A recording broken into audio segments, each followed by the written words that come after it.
Hey there, Real Estate Junkies. Before we dive into today's episode, we've got some game-changing resources to help you start buying and selling real estate on terms, the smart, creative way. Want to learn how to invest with little or no money down? Grab your free ebook, The 4 Game Plans, and discover the exact strategies we use every day. Get it now. The link is in the show notes. Looking for a complete step-by-step system to start making 3 paydays per deal? Check out the Quantum Leap System, our home study course packed with everything you need to close your first terms deal. Need a personalized strategy? Book a free one-on-one strategy session with one of our coaches. Just use coupon FREE3 at checkout. Ready to take action? Join the 3 Payday Apprentice Program and start working toward real estate success with direct mentorship. Want hands-on training with us? Spend 3 days at our In the Trenches Bootcamp, where we'll work side by side to lock in deals.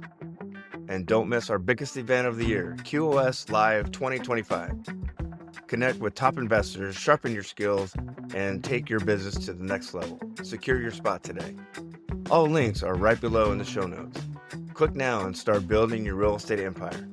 Now, let's get into today's episode. You know, you're looking to get better as an investor, right? So describe coach's call or call critiques and why that's important in one of the 9 traits. Yeah, the critiques, we all start off and we talk about it all the time. We throw up all over ourselves making our first calls, Yeah. And what better way to get improvement and get better at what you do, building confidence and everything, is to make the calls but record them. And we have different ways. You can always ask about how to best record it if you don't know how to do it. And post it. We use Slack.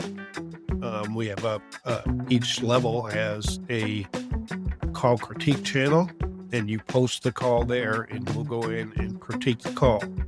And it comes back down to what we call ACA: action, critique, adjust, action. So you're going to take those critiques and adjust. Welcome back, everybody, to Real Estate Junkies, Coast to Coast. I'm your co-host from the West Coast, Rusty Ham. Rick Abbiati coming to you from the East Coast. Is it still hot out there, Rick? It was 97 yesterday. I think it's 95 today. That's our average, by the way. We average that. You guys are all complaining. Heat wave, and it's all good. It's all good. So our episodes consist of a warm-up, game plan, and a cool-down. Warm-up, we're going to change up just a tad. Normally, it's a mindset, skill set, and systems. We did a episode, I don't know if you remember, Rick, in episode 53, the 9 traits of a successful, wicked smart real estate investor. What we're gonna do, we're gonna break it down into thirds. So we're gonna talk about the first 3 in our warm-ups for the next 3 episodes, and just really kind of dig deeper in each one of them, because we just kind of said it last time. We didn't really dig deeper into those. So the 9 traits, you can go back to episode 53. We're not going to talk about all 9 right now. We'll just talk about the first 3. First 3, Rick. Number 1 is show up. It's really pretty simple. You just got to show up. What's that? And that's absolutely necessary. You don't, in all 3 of these, in fact, 9 traits, we can actually tie to your W-2. Yeah. You show up to work. You don't pick and choose what days you're going to show up. Of course, unless you're telecommuting, but Right. But yeah, you got to show up, and you got to be accountable to show up. Yeah, I mean, a lot of these, like you said, could relate to your W-2. So it's super important, especially in our community. The successful people, again, it's not a buffet. They don't pick and choose. I like I like the shrimp, and I like the lasagna, and then that's all I'm going to do. No, it's you got to incorporate everything in not only in your personal life, but in your real estate life. So showing up is super key. And we're going to talk about that in the cool downs with QOS Live and even in the trenches boot camp. You just got to show up, right? And then showing up kind of leads into number 2, which is your coach's calls, right? So that's probably the one, because that's how we gauge if you're active. Right? The ones that aren't showing up, we just, because one of our core values, right, Rick, is effort for effort. Right. And if you're not showing up in your coach's call, and then all of a sudden we get a message from you, oh, I need help right away. It's like, it's like, you have people reaching out of the blue. They'll call you and say, oh, I got an appointment today. And today happens to be Saturday, or Sunday. And, if you haven't shown up to things, you're asking for our time to take our time, our personal time, help you when you're not even showing up to coaching calls. And I know that's kind of hard to hear, but it's the way it is, where it's effort for effort, like you said, Rusty. Well, and then another core value is we're blunt, right? We're to the point, right? There's no gray areas, right? So we're going to tell you, like, it will help you, but you got to get back in the groove as far as coming to your weekly coaches calls. And then this is going to lead to number 3. Number 3 is call critique. I think I'd like to back up the coaching calls, is showing up to them. It's also being prepared for them. Oh, right. Yeah. We need to dig deeper on that. Because when you're showing up to a coaching call, you can say, well, yeah, I just need to be there. Well, and be there with my camera off. I'll just listen. Mm-hmm. There are circumstances, we get it, where you can't have your camera on. But that's not the norm. And most of the time you want to have your camera on and be participating. So I know a long time ago, I learned this early on.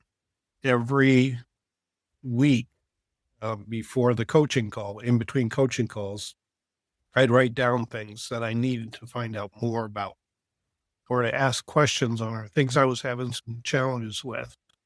And then I'd review that like 15 minutes to a half hour before the coaching call. I'd kind of go through that and make sure I had everything I needed to talk to the coach about.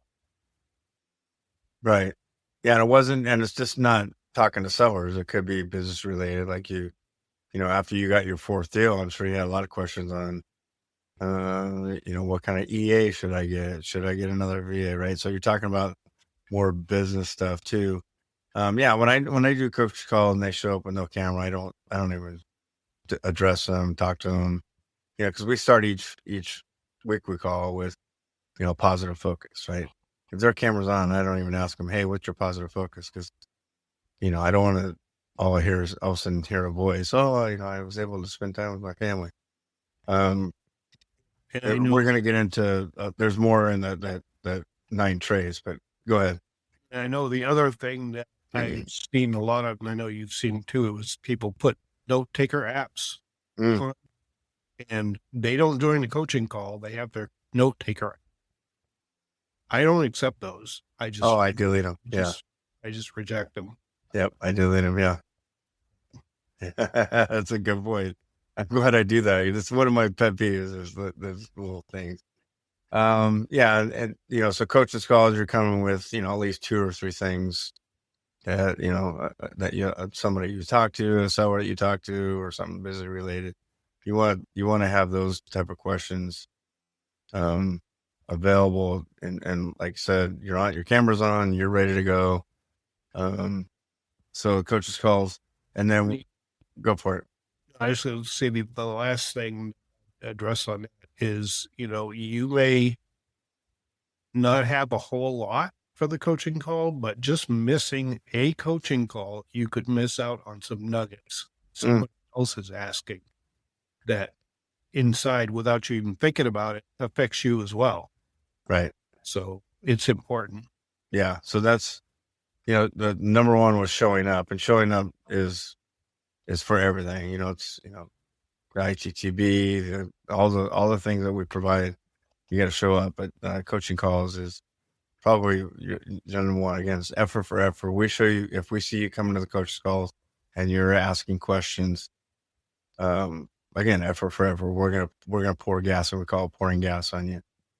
Which leads me to number 3, which is call critiques, which is another way to show us that you're active and that you are, you're looking to get better as an investor, right? So describe coach's call or call critiques and why that's important in one of the 9 traits. Yeah, the critiques, we all start off and we talk about it all the time. We throw up all over ourselves making our first calls, Yeah. And what better way to get improvement and get better at what you do, building confidence and everything, is to make the calls, but record them. And we have different ways. You can always ask about how to best record it if you don't know how to do it. And post it. We use Slack. We have each level has a call critique channel, and you post the call there, and we'll go in and critique the call. And it comes back down to what we call ACA: action, critique, adjust, action. So you're going to take those critiques and adjust.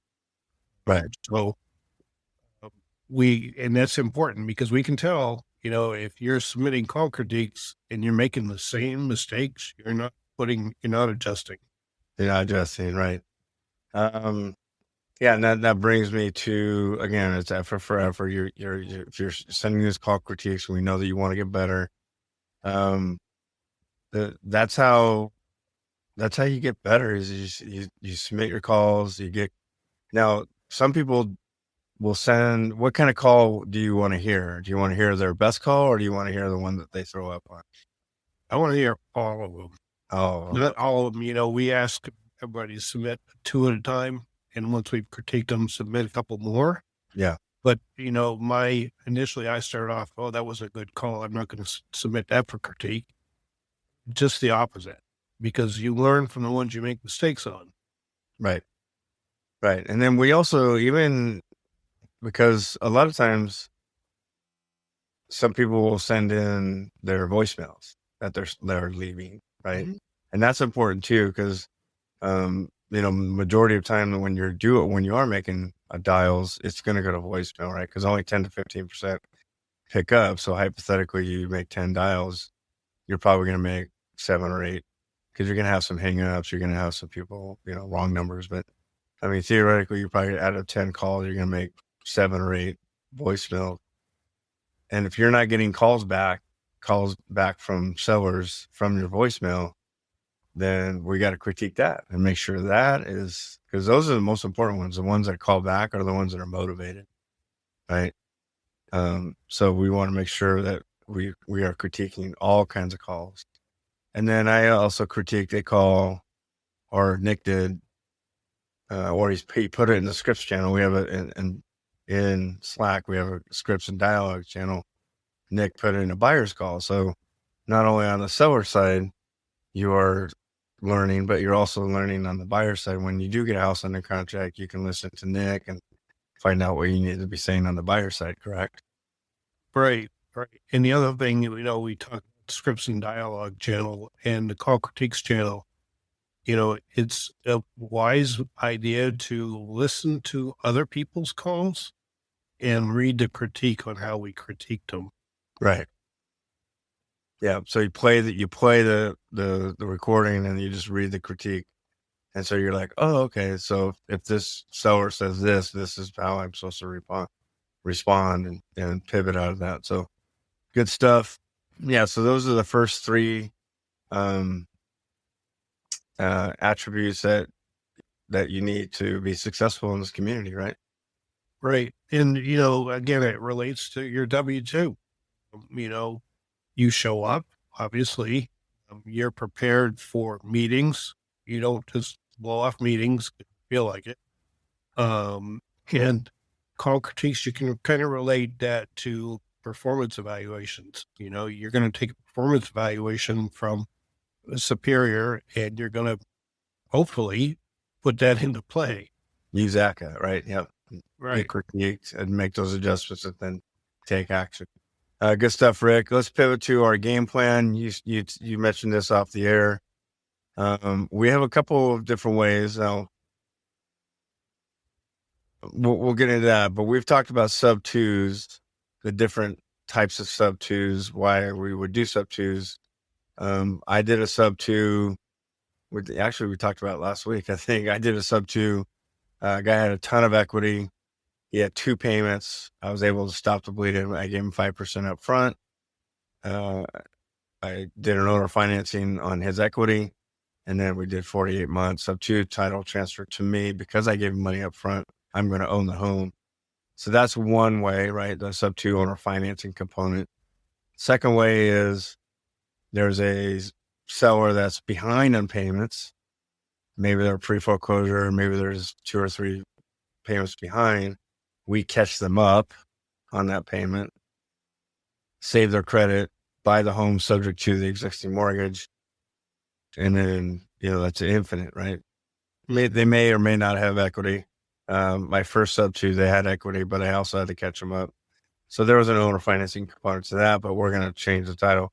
Describe the sub two that came across in one of your weekly calls this week. Yeah, so another good reason to do a sub two, and I'm going to deviate from this a little bit because we didn't end up doing a sub two for various reasons. I'll explain. Right. In this particular case, seller was they were asking 525, which the comps, the comparable properties supported that. Mm-hmm. However, they had a first mortgage and they had 2 other loans, one for windows that had been replaced and one for solar system. So they owed 573. So with all 3 loans combined, right? With all 3 loans combined. Yeah.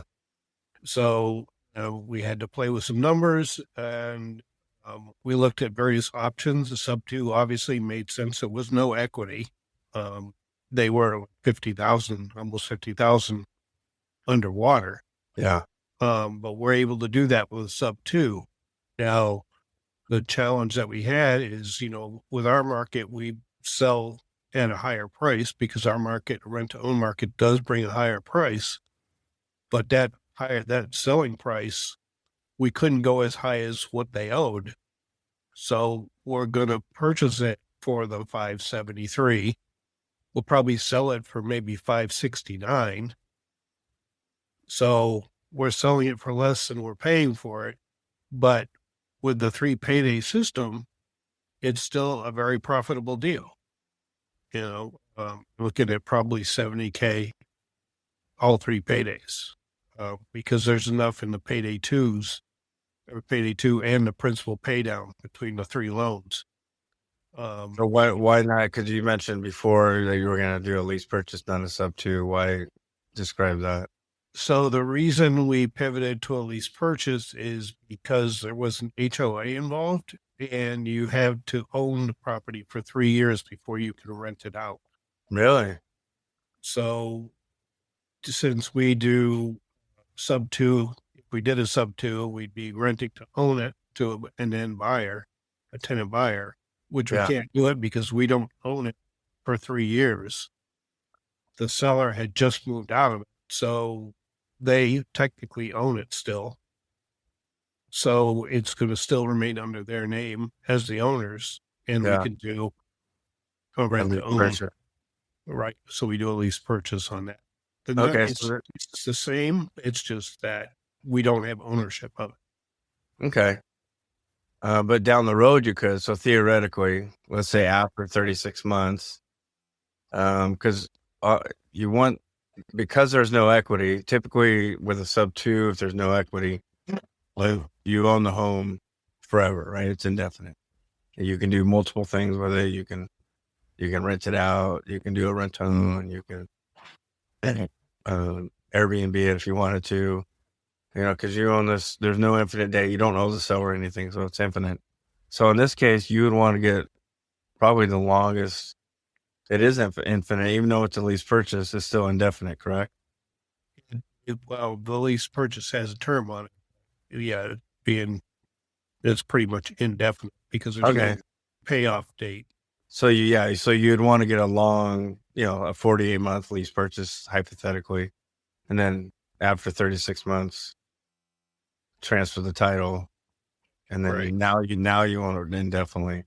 Right. Because on the other end, we have different strategies. We can you guys could potentially sell or finance it to a rent-own buyer. We always start out rent-own probably the first year or so. Once they get up to a certain down payment, then we can transition into a seller financing situation with the tenant buyer. Correct? Right. And we could, if the tenant buyer had 20% down within a year and a half or 2 years, we could just pivot right then and do an owner finance. But couldn't transfer the title, so you'd have to put that into like a contract for deed or. Well, right. you could transfer the title at that point. Well, but if you transfer the title, the HOA doesn't allow that yet, right? Well, if you're transitioning it to an owner finance situation, then the tenant buyer is going to be the owner. Right. And so therefore they're not renting it out. Oh, gotcha. It's not a rent. Okay, gotcha. Yeah, okay.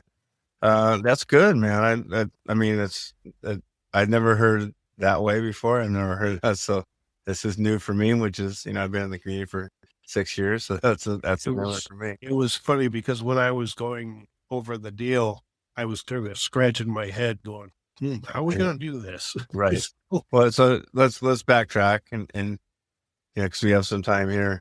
Let's go over the potential paydays. You set up the 3 payday system, which is a trademark of the Wicked Smart community, which is Smart Real Estate Coach. So payday 1 is the down payment that you get from the tenant buyer, right? So typically, and in your case, it's not the case, but typically you're gonna buy from a seller at a certain price point. You're gonna go to the tenant buyer and you're gonna sell it at a premium, typically around 8 to 10% higher than what you buy it for. At that price, you're gonna charge them 3 to 10%. Let's just use 10% as an example. In your case, it's gonna be around $58,000, right? 56,990, but yeah. Yeah. So let's just use 58,000. So that would be our payday 1. So consider that payday 1, which is a non-refundable down payment. It does go towards the purchase price of this tenant buyer's home. So that 580 now they need to go. They're going to get 580 minus 58,000. Whatever's less is going to be their future loan amount, right? Payday 2 is the spread that we make between the tenant buyer and the seller. So in this case, sounds like there might be a pretty good payday 2 since well, no, because the combined payments on it are $39.61. Oh. So there's like a $389 spread for your payday 2 between it's not bad. The tenant. Yeah. So, and the other thing that we can do, because there's 3 loans, the first mortgage you can't do anything about, but the windows and the solar, if we get to the point that we can't move the property with that monthly rent, we can go back to the seller and say, would you be willing to subsidize just the monthly payment on the solar or the windows, which, each one of them is $200 and something. Oh, okay. So we could free up a little bit of space there. Okay. And they're not stuck with that whole mortgage payment. Right. And then, there's also the fact that you can maybe use the tenant buyer's down payment to pay off one of those loans, maybe create a payday 2. There's different ways you can look at it. Okay. And then the payday 3, obviously there's going to be a negative in this situation, but payday 3 is normally just generally, is the premium, which I described as, we buy it at this price, we sell it at this price. The difference between that is our payday 3 plus the principal pay down on the loan. So whatever the principal pay down on the loan, you add that onto your payday 3. So that's our payday. That's how we get paid. We get paid on the buyer side, not on the seller side. We're not trying to get a discount and get instant equity when we're dealing with the seller. we make all our money on the buyer's side. So when they get cashed out, then we get a hefty paycheck normally. Yeah, and it's amazing. 3 paydays in this particular case is just over $70,000 over 3 years.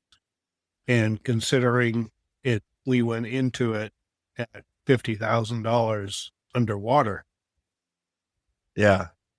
I'd be interested to see if that, because it wasn't mathing for me, to be honest with you. I'm like, you're underwater. There's a low payday too, and there's no markup. So I was like, where is the 70 grand coming from? Yeah, this one I scratched my head quite a bit trying to figure this one out. But, just as a sanity check, I ran the numbers by Chris. Yeah. And he said, yeah. First he said, why not a sub 2? I said, because you have to own the property for 3 years. And he said, okay, makes sense. So, but the numbers work out. But if title transfers to your company, then you're going to own it for more than 3 years, right? Yeah, yes, but we can't do a rent to own on it. Okay. We can't have a tenant buyer renting it. Oh, got it. Okay, gotcha. Okay. If we own or finance it, that's what we were talking about.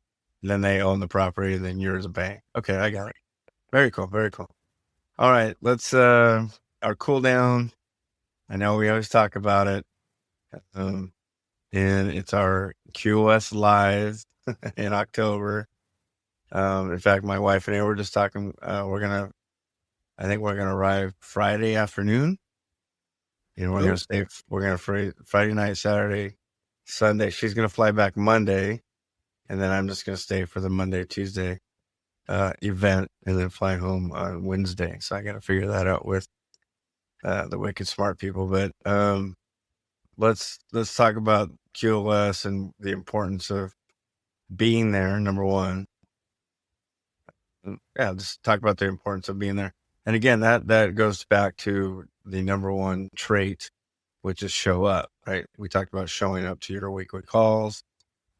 It also incorporates showing up to QOS Live. I've never missed a QOS Live, even when it was virtual, right? We had a couple of virtual events because of COVID, but describe the importance of QOS. And it's not just another event. It's, the importance. Yes, there's a lot of information. Chris brings speakers in. Mm-hmm. We have panels. So like sometimes last year we had a panel of attorneys. Mm-hmm. A lot of people took a lot out of that one. We had Forbes Riley, who's Queen of Pitch. I mean, she did. Queen of Pitch? Yes, she's she did QVC for years, and she's really good at it. But that was wonderful. We had a lot of different speakers come in, and then we just have us up there. We'll sometimes bring up panels of associates that have done some deals recently, talking about their deals. Yep. We had you and I up there doing role play. Stump the coaches. Yeah, we used to do Stump the Coaches, where anybody could pick a coach and ask them anything they wanted to, and see if they could stump them. Yeah. One of the panels was us. I think it was me, you, Steve, Brian. We all recently just left our W-2s, so that we were up there describing what that felt like, right? Leaving our W-2s. We recently had somebody in the community leave their W-2. She's actually on one of the episodes, Judy Richards. And then speaking of females, sometimes they'll do a female panel, right? Because we do have some females that are kicking butt. Jessica Johnson and Judy, right? Josie. I mean, let's talk about Josie just for a second. She's probably an anomaly because she doesn't show up to the weekly calls. Yeah, but for a very good reason. For a very good reason. She's, I think, a librarian, and her time is limited. Teacher. During the school year. But she was able to connect with a seller that had fix and flips or just a bunch of rentals. He had fix and flips. Yeah. So we did a proof of concept with him, and you were the first point of contact as far as coach. She gets this house under contract. She's in Texas so they can't do a lease purchase, but they can do an AO. We've talked about an AO before. She gets a buyer in there. So the seller's like, sweet, let's do like 2 more, right? I think it was like 2 more after that. Yeah, she should have her 7th one signed. Yeah. So she reached out to me and she said, he wants to do 1 more before the end of the summer. Yeah. Jesus. Yeah. So I think she's doing 6 or 7, right? She did her 6 just recently. She's trying to find a tenant buyer, and then now you're just telling me the guy don't want to do a 7th one. So we tell the community it's very important that when you're talking to sellers that you ask them if they have multiple properties, especially if they've rented before, right? So if someone doesn't just have one rental property unless it was like inherited, but and we got a net as well. Yeah, so that's what backtracking to some of the females that are cranking it, right? And so we a lot of times will recognize a female panel and find out their journey, right? Because it is a journey, right? Mm-hmm. Jessica's gone through. She's currently pregnant, so she's gonna have to take some time off, but she's just got her 6th deal, right? And just not so long ago, she had a mental block, and you talked about talking with her. She just had a mental block, and she felt like nothing was happening, and all of a sudden, she's had her 6th deal, and she's sitting pretty, right? She's gonna sell these. She's gonna be collecting a non-refundable down payment. She's gonna get some cash flow, and now she can have her baby and be home. She doesn't have to worry about losing money or not getting paid while she's on leave, right? And so the other thing is going back to the event. Yes, we have this good speakers, good food, good food, great food. Yes. A lot of it is the in-between sessions and the night session, or the getting together at night, because it's at an Irish pub or something like that. But you're hanging around. It's all who you hang with, and when you're hanging around people that are doing deals, that's priceless. Yeah, and you get to know each other personally. I love spending time with all associates, and I know you do as well. We all do. Yeah, you get to know them. You get to learn their stories. You don't necessarily get to hear their stories through Zoom, right? You don't. You hear some things, but when you're sitting in an Irish bar, and you're 4 or 5 Guinness deep, people tend to talk. They start opening up a little bit more, which is cool, right? We get to learn a little bit more about them. Good stuff. Yeah. So QOS Live, again, the link is in our show notes. Click that. I think it's super reasonable price. It's just the fact that you need to get there. Right. The price to go is very small. I mean, it's a very small investment from what you get out of it. Right. It's just you got to get there, and it's Boston. I mean, who doesn't want to visit Boston? Right. It's a beautiful place. How's the weather in October? Is it good? It's absolutely beautiful. It starts to cool down a little bit. It's not cold. Yeah. Last time we were walking there, and it was brisk, but I was able to deal with it. And all the leaves start changing colors at the time. So that's right. All right. Thanks, Rick. We will see you on the mastermind tomorrow. Take care, everybody. All right, Rusty. Take care, everyone. All right. Bye.